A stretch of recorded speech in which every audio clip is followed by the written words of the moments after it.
Welcome to Making Music. And today, well, this week, we have the first of two-part show of featuring the Fender Guitars Custom Shop. And it's just too big to talk about it all in one show, so we're going to do it in two parts, one this week, one next week. And to start off this week, on my right, I've got Mike Eldred, and Director of Sales and Marketing for the whole custom division, Fender Custom Shop. Yep. Welcome to the show. Thanks. Good to be here. And then we've got Vasquez is our district sales manager for Fender for what, all of Northern California? All of Northern California and parts unknown. Parts unknown. So he's the guy who comes and sells me the stuff that Mike makes. You know, so this is kind of fun. So this is the 60th year of Fender. Fender's anniversary started in 1946 in Fullerton, California, which is where I was born, by the way. I forgot really? to I didn't mention know that. Yeah, that's cool. Born in Fullerton a year later. No wonder you do so well with the product. Absolutely. Yeah. It's in my blood. Put something in the water in Fullerton.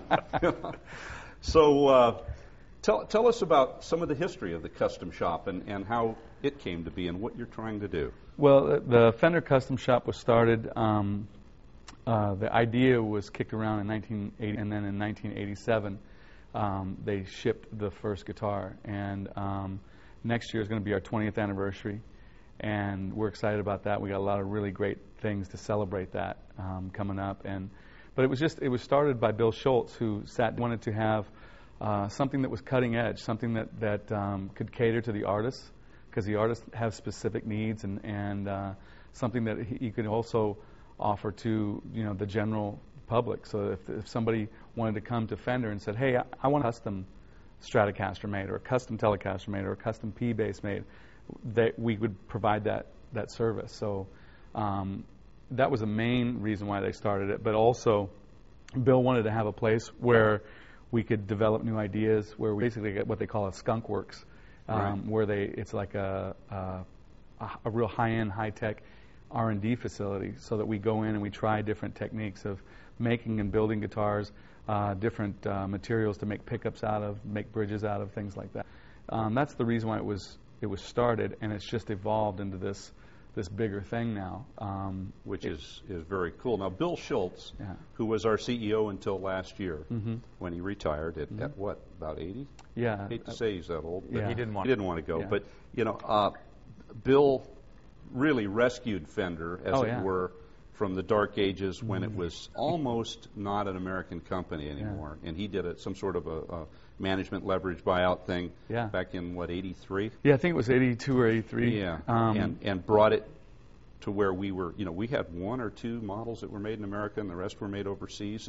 And really it was a mere, shell of what it once was back in the Leo Fender days. And then Bill pretty much is credited being the patriarch of the modern day Fender, and we owe him a lot. And And I didn't know it was his conception to have the custom shop started too. Yeah, that was his Absolutely. idea. It sounds just like Bill. Yeah, I've known him for years. You know, I mean, he really did. The day that he in retirement, I was on vacation actually, but I was on vacation in Arizona. Oh. And I called in because I was going to stop and bring my family in and show them, you know, where Daddy worked and everything. Yeah.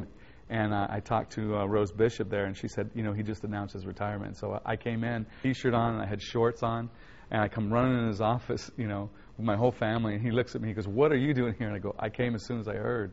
and he loved that. Yeah. But we talked for a long time, and I just told him, I go, "You need to understand something. I had never, and I said, "You need to understand something. I started at Charvel. I was Grover Jackson's first employee he ever hired.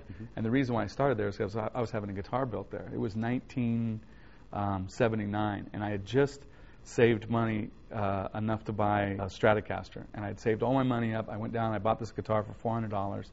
I came home, I plugged in my amplifier, and I was depressed because it didn't play right, it didn't sound right. And so I went out to Charvel and I said, well, I'm just going to have a custom guitar made.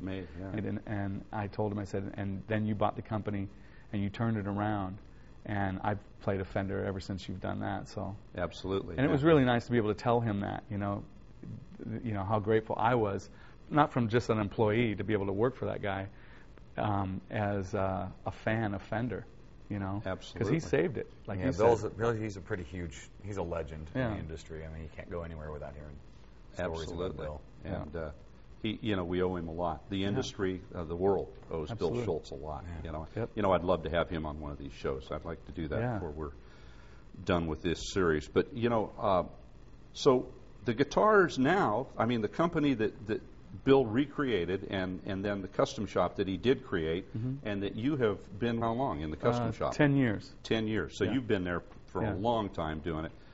These guitars, as everybody's just heard, they sound great. They sound like, you know, what we used to hear, the sound that drew you to the Stratocaster when you were a pup. Right. You know, so tell us about how are you doing this, and what are we doing?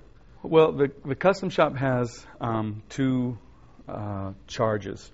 We have two big, huge responsibilities. One is to maintain the rich legacy and history of Fender, and the other one is to, be dynamic and pointing the company in a different direction as far as, like I talked about before, new materials, new techniques in building, new pickup design, things like that. So when you talk about, what I'd like to talk about this first show is talk about the history and the legacy and how we're charged with preserving that, and that's where a lot of these guitars come from and where they're directed at and why they came about.